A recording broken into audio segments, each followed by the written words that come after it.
Viva Culture, l'actualité des arts vue par l'association Maison de la Culture du Havre. Présentée par Isabelle. Viva Culture, l'émission de la culture dans toutes ses découvertes. Bonjour à toutes et à tous, bienvenue sur Viva Culture, je suis heureuse de vous retrouver en ce dimanche 30 août. Alors aujourd'hui, après une petite revue de presse, nous nous intéresserons à un violoncelliste de rue rencontré à Florac, en Lozère, et puis nous écouterons la suite numéro 6 de Bach, avant d'interviewer Vincent Morel, directeur artistique du festival Bach en Combrailles. Pour une petite revue de presse de rentrée, je voudrais faire le point sur la situation de la culture en ce début septembre. Alors par exemple, pour les libraires, les 2 mois qui ont précédé ont été catastrophiques car par exemple, entre mi-mars et mi-mai, les ventes ont chuté de 95% par rapport à 2019. Heureusement, l'économie du livre a connu un rebond inespéré avec le déconfinement. Et c'est vrai que nombre de librairies ont enregistré des hausses impressionnantes. Il faut dire qu'ils avaient été très présents sur les réseaux sociaux, donc le lien n'a pas été rompu avec les lecteurs, et même de nouveaux lecteurs sont arrivés. Alors on a dans le Monde du 7 août, on a le témoignage d'Hélène Desligneris de la machine à lire à Bordeaux, qui dit je n'avais jamais vu ça, c'était des retrouvailles, derrière les masques, on a senti l'émotion. Je pense qu'il se passe quelque chose avec le livre, c'est un refuge. Les gens nous disaient, vous nous avez manqué, ça a été difficile de vivre sans vous. Pour le cinéma, le bilan est beaucoup plus inquiétant car bien sûr les salles de cinéma ont été autorisées à rouvrir, c'est vrai, le 22 juin, après plus de 3 mois de fermeture pour cause de crise sanitaire, mais la fréquentation est en recul de près de 70% par rapport à 2019 à la même époque. Et en fait, certains cinémas ont décidé de refermer provisoirement, faute de spectateurs. Alors tout ne s'est pas passé comme prévu, on pensait que le public allait retrouver le chemin des salles, ce n'est pas tout à fait ce qui se passe. Alors certains pensent qu'il manque la grosse production américaine ou française qui va réenclencher la fréquentation, et beaucoup de questions se posent, c'est-à-dire cette pandémie va-t-elle opérer une mutation profonde de l'industrie du cinéma ? Combien de temps les petits distributeurs, déjà fragiles en temps normal, pourront-ils tenir ? Pour le spectacle vivant, là aussi, les questions sont importantes. Le manque à gagner a été énorme. La chute du chiffre d'affaires a été de 72%. Dans le secteur du spectacle vivant, hors structure subventionnée, comprenons-le bien, c'est-à-dire musique, théâtre, danse, cirque, et ses 217 860 salariés, hors structure subventionnée. Alors, pour le spectacle vivant, là aussi, c'est le problème du retour du public. En fait, le public, un peu apeuré, risque de repousser son retour dans les salles, et les réservations pour la saison d'automne ne décollent pas. Ça, c'est un vrai souci, car bien sûr, la distanciation physique, si elle est maintenue en l'état, l'équilibre économique semble inatteignable. Peut-être il y aura des aménagements, mais on les attend toujours. Et en fait, même certaines scènes craignent que leur municipalité fasse des coupes dans les budgets culturels. En fait, la grande question, c'est la culture va-t-elle durablement souffrir de cette crise ? Les spectateurs vont-ils retrouver leurs habitudes de découverte, de curiosité, de venir au spectacle tout simplement, dans les concerts, dans les salles de cinéma. Alors je vous rappelle pour mémoire qu'à l'association Maison de la Culture du Havre, nous proposons à nos adhérents des bons plans au volcan, c'est-à-dire que si vous craignez de prendre un abonnement, vous pouvez quand même profiter de ces bonnes occasions, de ces bonnes formules, grâce à notre association. Il suffit de vous rapprocher de nous, et en particulier de Christophe Manchon, qui s'occupe de ce secteur-là. Il s'agit donc des bons plans du volcan. Je voudrais aussi parler du Forum des associations qui nous accueille le 13 septembre. Il faut dire que la mairie a organisé un grand forum qui réunit 152 associations, alors tout à fait diverses. À l'extérieur de l'hôtel de ville, par exemple, nous aurons regroupé sport, jeunesse et loisirs, et également culture, patrimoine et art vivant. Et à l'intérieur de l'hôtel de ville, nous aurons action, insertion sociale et également défense des droits et des causes. Bien sûr, ce forum a lieu toute une journée, mais dans le respect des mesures barrières, avec des consignes sanitaires très strictes, que nous allons tous d'ailleurs respecter. Alors, vous pouvez retrouver notre association Maison de la Culture du Havre, voir nos activités, dialoguer avec nos adhérents, vous faire une petite idée de ce que nous faisons, de ce que nous offrons, de qui nous sommes dans le fond, et quel est notre rôle de spectateur, on va dire averti, de spectateur passionné, notre rôle dans la cité et dans le secteur culturel.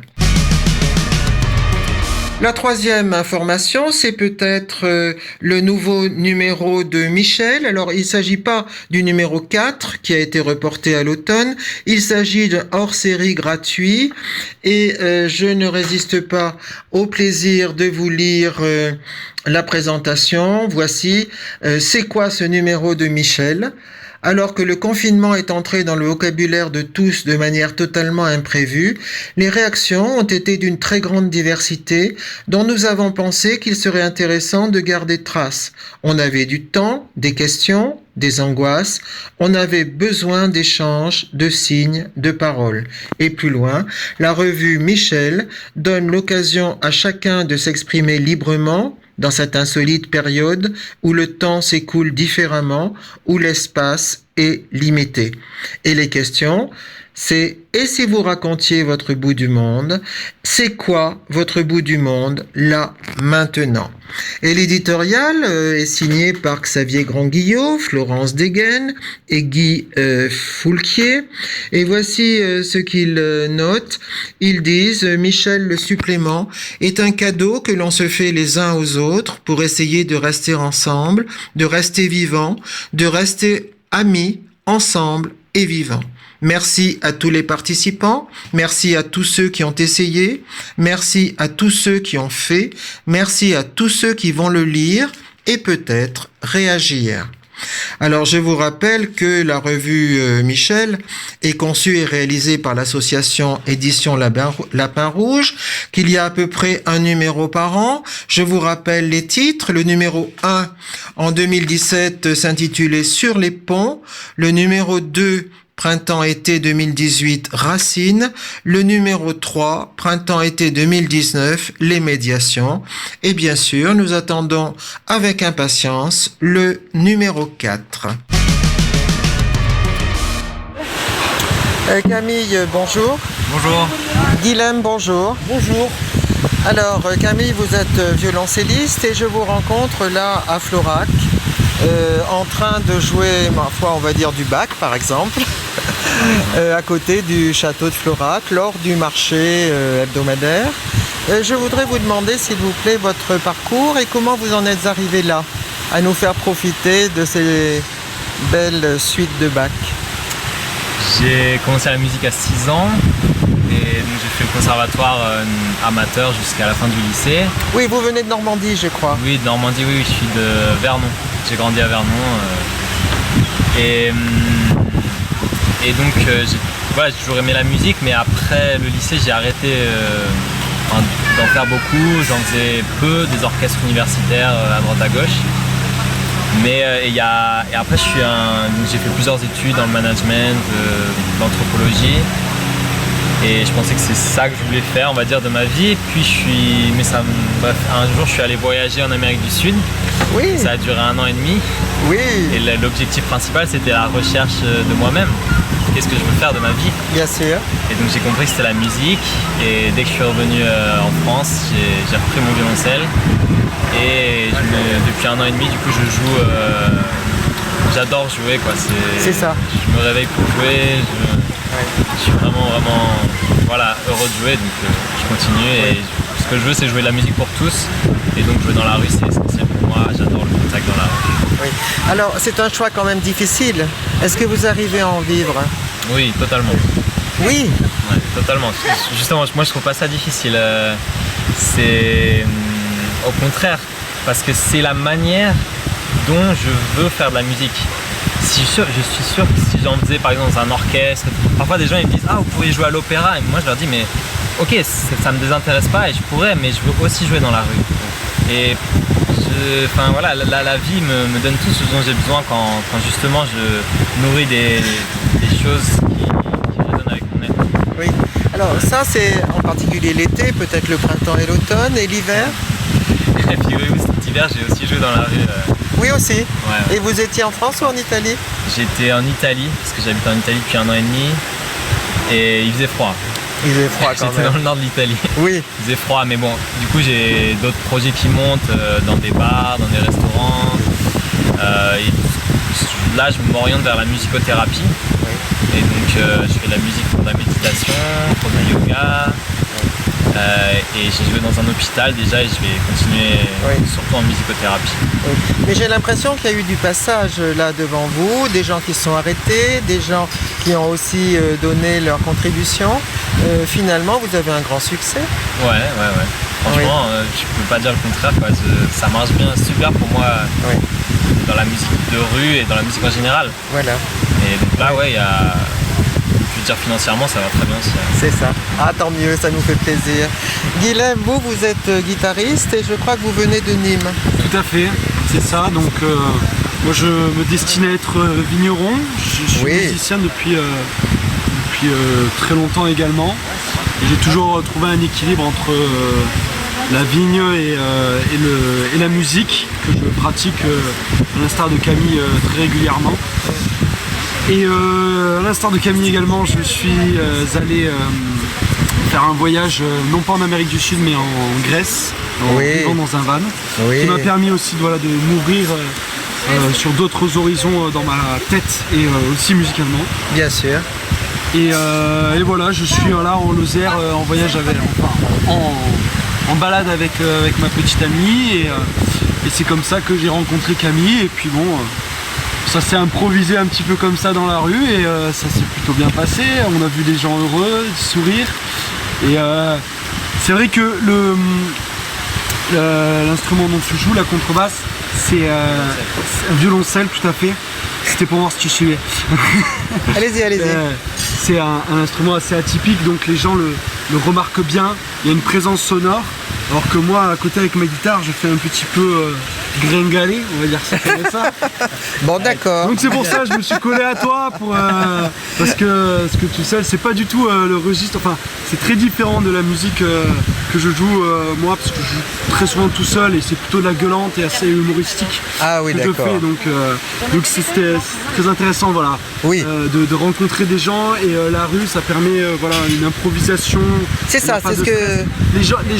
Les gens passent, ils écoutent, ceux qui sont contents donnent, il n'y a pas de pression, c'est pas grave s'il y a des... Et c'est ce que vous arrivez à faire en fait, vous arrivez à... c'est pas facile de... Vous arrivez à improviser sur le violoncelle. Exactement, et c'est pas simple. Non, c'est pas simple du tout. C'est en apprenant, c'est en s'entraînant qu'on y arrive.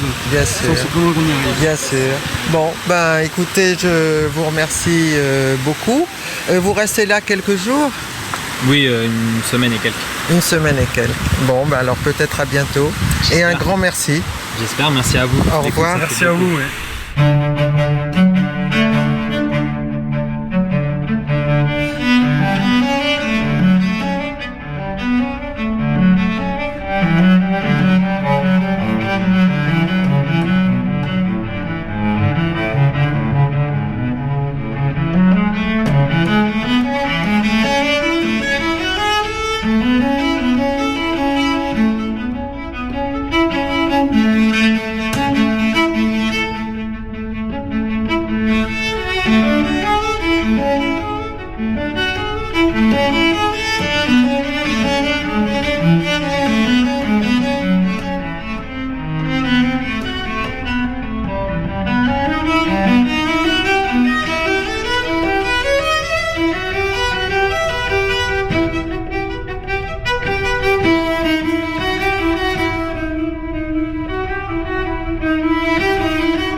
Allô, oui, Vincent Morel? Oui. Oui, bonjour. Alors, vous êtes directeur artistique d'un festival tout à fait particulier qui s'intitule Bac en Combrailles. Et vous êtes directeur artistique, je crois, depuis 2017. Et vous êtes vous-même organiste, je crois? Je suis moi-même organiste, tout à fait. Oui, c'est ça. Et alors, ce festival, je dis qu'il est particulier parce qu'il a eu une fondation, une création assez particulière. Oui, alors rapidement, tout se passe dans les Combrailles, donc c'est à l'ouest de Clermont-Ferrand. C'est les Combrailles sont les contreforts de la chaîne des Puys. Et dans un tout petit village à Pont-au-Mur, un passionné d'orgue, était vétérinaire de son état, élève de Marie-Claire Alain, décide en 98 de créer tout simplement un festival consacré à Jean-Sébastien Bach pour son territoire, pour les Combrailles. Oui.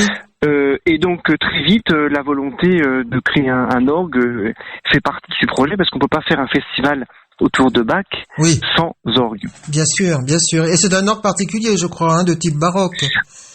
Alors tout à fait, donc cet orgue a encore une histoire assez géniale, puisque lors d'une visite en Allemagne, Jean-Marc Callier, donc le fondateur, s'arrête à Arnstadt. Et Arnstadt, pour les spécialistes de Bach, c'est là où Bach était en poste au tout début de sa carrière. Et il voit l'orgue et il dit il me faut cet orgue-là dans mon église. Voilà, ça, et donc c'est le projet. Oui. Voilà, le projet va être de faire une copie conforme de cet orgue. Et cet orgue d'Arnstadt, c'est aussi le seul orgue qui est vraiment connu dans son état, dans son jus. Il a été restauré dans les années 2000. Et donc, on a dans ce petit village de Pont-au-Mur cet orgue qui est la copie conforme d'un orgue de Bach. Donc, c'est un projet assez invraisemblable d'avoir ça ici, mais on l'a, et tout le festival s'est construit autour de cet orgue. Oui, c'était très ambitieux comme projet. Ben, c'est comme ça qu'on reconnaît un peu la folie des gens, et la folie heureuse, et la folie créatrice. Oui. Parce qu'en et puis aussi une certaine forme d'utopie artistique, c'est-à-dire on peut faire ça ici, on peut déplacer les montagnes pour avoir l'orgue de Bach dans ce petit village. Je trouve que c'est quand même assez enrichissant pour tous les porteurs de projets aujourd'hui. On peut le faire, on peut y arriver. C'est ça, d'autant plus que vous avez complètement réussi à attirer les artistes, à attirer les publics, à avoir aussi des partenaires. Oui, d'autant plus que vous savez, beaucoup de festivals se sont créés dans des abbayes du XIIe, dans des châteaux du XVIe, dans des endroits patrimoniaux. Dans beaucoup de cas, c'est ça. Que ce soit Saintes, la Chaise-Dieu, l'Envélec et Ambronay, etc. VSB. L'avantage, et ce qui est assez beau pour ce festival, c'est qu'on n'a pas tout ça. On a l'humilité de ce territoire, des petites églises. C'est un territoire qui a toujours été plutôt pauvre et qui aussi, même actuellement, c'est un territoire qui souffre dans cette diagonale, cette célèbre diagonale du vide. On est en plein dedans. Et finalement, ce festival, il s'est créé autour de rien de patrimonial, si c'était la musique. Et c'est pour ça que je trouve assez génial que le public qui vient dans ce festival-là, il ne vient que pour la musique. Il vient pas pour une une forme des fois de notabilité qu'on peut avoir dans certains festivals qui se sont construits autour de lieux absolument magnifiques, certes, mais les lieux font beaucoup pour les projets. Ah oui, tout à fait. Et c'est là d'ailleurs qu'on voit que la musique ou la culture en général est une richesse immatérielle extraordinaire. Oui, et quand on est concentré que sur l'objet artistique, et c'est pour ça que c'est un festival où moi je suis très attentif au projet artistique, parce que si on n'a pas cette exigence artistique, de toute façon les gens n'ont aucune raison de venir. Oui, c'est vrai. Parce qu'on peut traverser la France pour aller dans les Combrailles en vacances, si possible, et d'ailleurs il y en a plein qui le font, parce que la région est absolument magnifique, mais pour beaucoup de personnes c'est pas suffisant. Voilà. Oui, bien sûr. Donc voilà. Votre projet artistique d'ailleurs est singulier. Le projet artistique, c'est un festival consacré à Bach, donc c'est Bach et la musique allemande. Oui. Et donc, même mon prédécesseur Patrick Ayrton a toujours été très très attentif sur sa ligne artistique. Il faut aussi préciser que Jean-Marc Callier, donc le fondateur, lors de l'inauguration de l'orgue en 2004, s'est donné la mort quelques mois après. Oui. Et ce drame est presque un drame fondateur en fait, parce qu'à partir de ce moment-là, il y a une énergie colossale qui s'est créée dans le festival pour poursuivre, et Patrick Ayrton, qui à l'époque est un musicien qui jouait avec l'orchestre d'Auvergne, a repris la direction artistique. Et donc on a vécu aussi dans ce souvenir pendant très longtemps autour de la musique allemande, autour de Bach. Donc on fait assez peu de transcriptions parce que on présente l'œuvre de Bach dans sa plus pure présentation. Oui. Et par exemple, les cantates de Bach, on peut les faire avec le grand orgue. Oui. C'est-à-dire qu'on les fait dans la grande tradition des cantates de Bach, ce que peu de festivals en France, même en Allemagne, peuvent faire. Bien sûr. D'ailleurs, je crois que vous vouliez inaugurer un stage de chant choral cette année. Oui, tout à fait. Alors, on a depuis 2014, depuis 15 ans, on avait un stage d'orgue qu'on a dû mettre entre parenthèses cette année parce qu'on doit faire des travaux sur l'orgue qui est un peu fatigué au bout de 15 ans, ce qui est normal. Et on voulait prendre le temps pour recréer le format de l'Académie d'orgue. On a voulu créer cette année un nouveau stage de chant choral avec le chœur régional d'Auvergne pour toujours aller plus loin dans ce rapprochement entre le festival et le territoire qui est un peu l'enjeu de développement de ces prochaines années. Oui. Comment connecter ce festival beaucoup plus au territoire. Oui. Ces dernières années, on a beaucoup travaillé sur la visibilité, le rayonnement national et international du festival, et maintenant il faut faire ce rayonnement local, oui. Qui est en fait, quoi qu'on dise, peut-être beaucoup plus compliqué à construire et à faire qu'un rayonnement national. Ah, je veux bien vous croire. Oui, parce que vous avez fêté les 20 ans, je crois, l'an dernier. Tout à fait, on a fêté les 20 ans. D'ailleurs très, très ambitieuse. Oui, beaucoup de vos collègues de la presse musicale ont souligné l'audace artistique, c'est-à-dire qu'on a créé pour la clôture du festival une cantate. Oui. On a demandé à Philippe Persson d'écrire une cantate. Oui. En fait, qu'est-ce qu'aurait fait Bach pour célébrer un anniversaire? Il aurait fait une cantate. Et nous, on a fait pareil. Voilà. Donc avec le orgue obligé, donc l'orgue, cet orgue, chœur et orchestre, dans la grande tradition, faire un festival Bach, c'est aussi d'être dans l'inspiration du personnage. Mais oui. On a créé un orgue, et on crée de la musique maintenant, ce qui était une aventure humaine géniale et complètement sur le papier. Hors cadre par rapport à nos moyens, et en fait on est arrivé parce que tout le monde a trouvé que c'était audacieux et que ça avait sa place chez nous. Mais bien sûr. Alors comme j'imagine beaucoup de structures, vous avez un équilibre économique peut-être un peu fragile, je ne sais pas où vous en êtes là, cette année particulière avec la pandémie, vous a peut-être déçu, enfin vous a causé des problèmes, où en êtes-vous? Alors, au début de la crise sanitaire, tout de suite, on avait beaucoup d'inquiétudes par rapport à l'équilibre financier. Bon, déjà, est-ce qu'on allait faire ou pas le festival? Très rapidement, on a décidé de maintenir là où beaucoup de festivals ont décidé de tout annuler. Et moi, j'ai dit, écoutez, on maintient quelque chose un week-end, et puis on verra.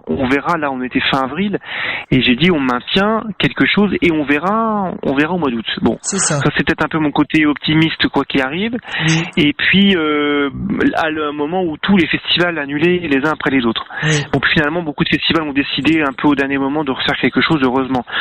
Très vite, on a été soulagés par rapport à ces questions financières, parce qu'il faut bien reconnaître que toutes les parties prenantes, les tutelles de la mairie à la région, tout le monde a joué le jeu. Et je crois que dans la culture, on est toujours en train de pleurnicher qu'on n'a pas assez d'argent. On n'en a jamais assez, de toute façon. On n'en aura jamais assez. Mais il faut reconnaître que les tutelles ont vraiment joué le jeu. Moi, je parle de ce qui me concerne, de notre région et de notre département.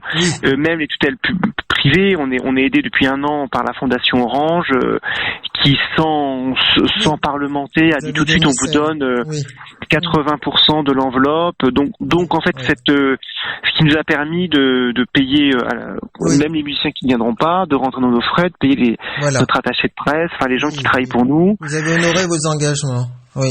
Voilà, on honore nos engagements, donc voilà. Et je pense que beaucoup de festivals finalement vont s'en sortir comme ça parce que les pouvoirs publics ont joué le jeu, quoi. Oui, c'est ça. Alors, vous avez quand même aussi beaucoup de bénévoles, je crois.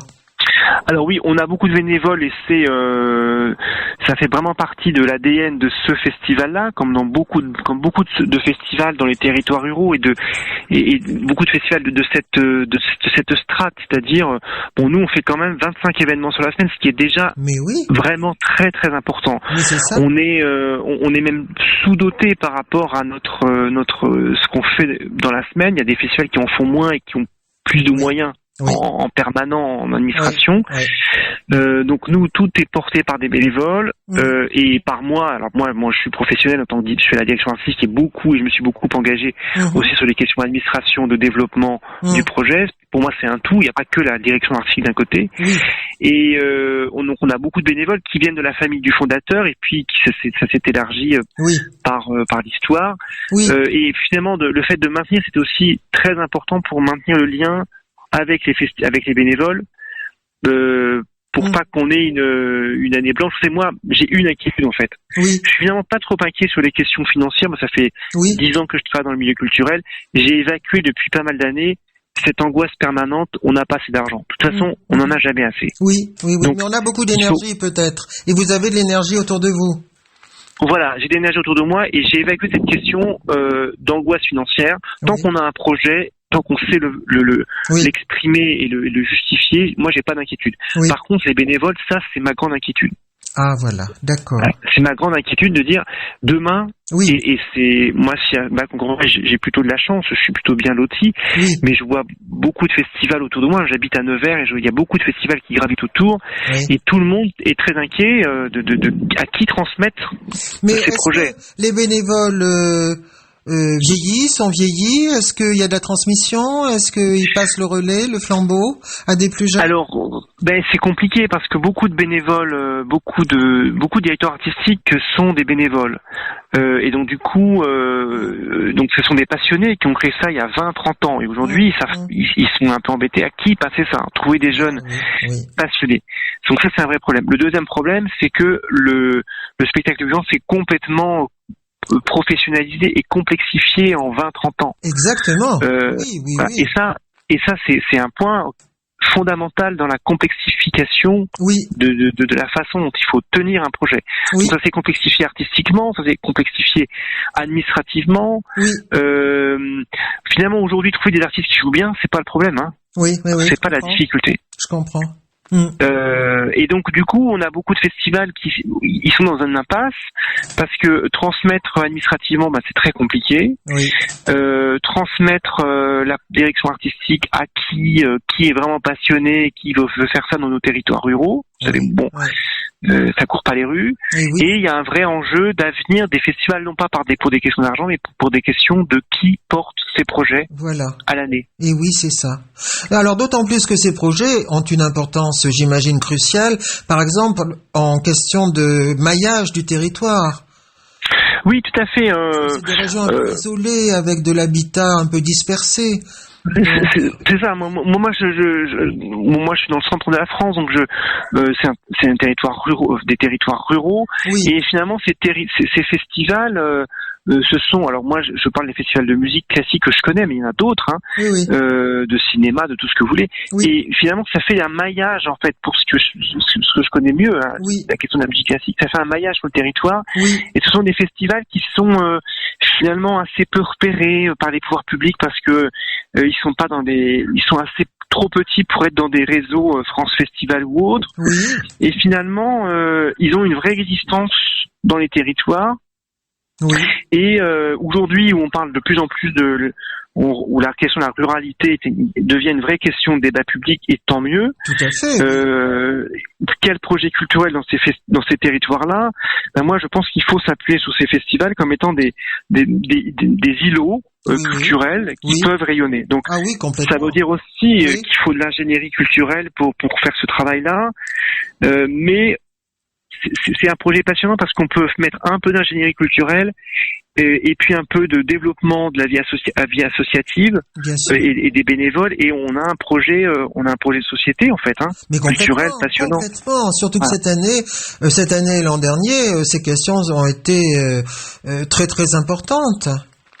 Oui, donc ce qu'il faut aussi, c'est que il faut que les élus de ces territoires-là, il faut des fois passer un petit coup de fil au président. On dit vous en êtes où avec bénévoles. Voilà. Il faut que les élus se disent comment on peut aider ces festivals. Et il faut aussi que les mélomanes se disent comment moi, peut-être que je traverse la France pour être dans un festival, puis qu'il y a des festivals à côté de chez moi qui ont besoin d'aide. C'est vrai. Donc comment moi, en tant que mélomane, je peux aider.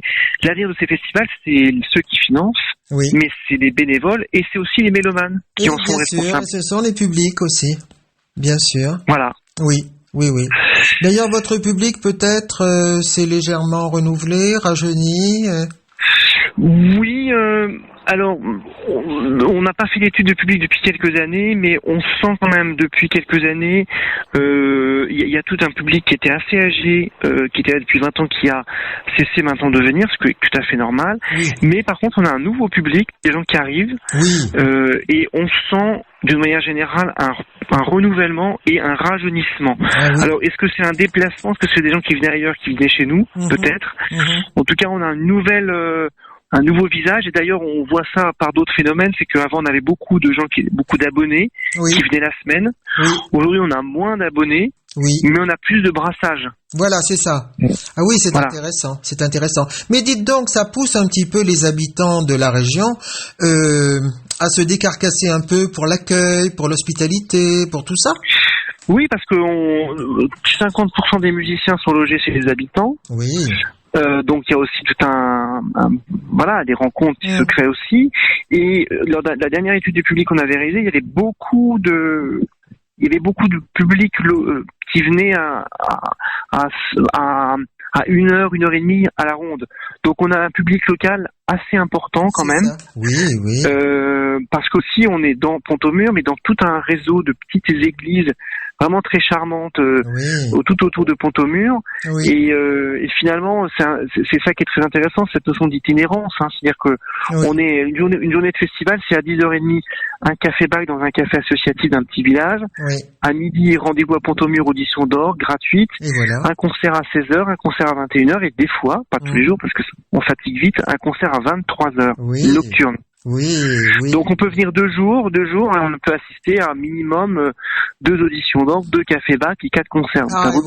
Et tout ça dans la jubilation de la découverte, du partage, la joie du partage, la grande simplicité, et puis la musique qui est donnée simplement, et quelle musique quand même. Ah oui. Écoutez, Vincent Morel, je suis absolument enchanté de vous avoir écouté et d'avoir appris tout ça sur ce festival, en espérant que l'an prochain, nous serons très nombreux à venir écouter tous ces concerts. Bien sûr, parce que je crois que 25 événements, c'est effectivement beaucoup, c'est bien. Oui, c'est sérieux, je crois que c'est un festival qui aujourd'hui a acquis des lettres de noblesse, qui est en bonne santé, et qui a besoin de penser aussi ces 20 prochaines années. C'est ça. Alors à bientôt. Merci beaucoup Vincent Morel. À bientôt. Merci beaucoup. Au revoir. C'est la fin de Viva Culture. Merci d'avoir été là. Retrouverons-nous bientôt, dimanche prochain, à 11h. Fréquentez à nouveau les billetteries, les sites internet de tous les acteurs culturels de la ville et de la région. Je vous recommande en particulier l'ouverture de la billetterie du Volcan début septembre. Vérifiez votre agenda, prenez des rendez-vous, retrouvons le plaisir, la joie des salles, soutenons les artistes par notre présence. Vraiment, en ce moment, le public est attendu. Nous sommes importants. À bientôt, merci à tous, bonne fin d'été.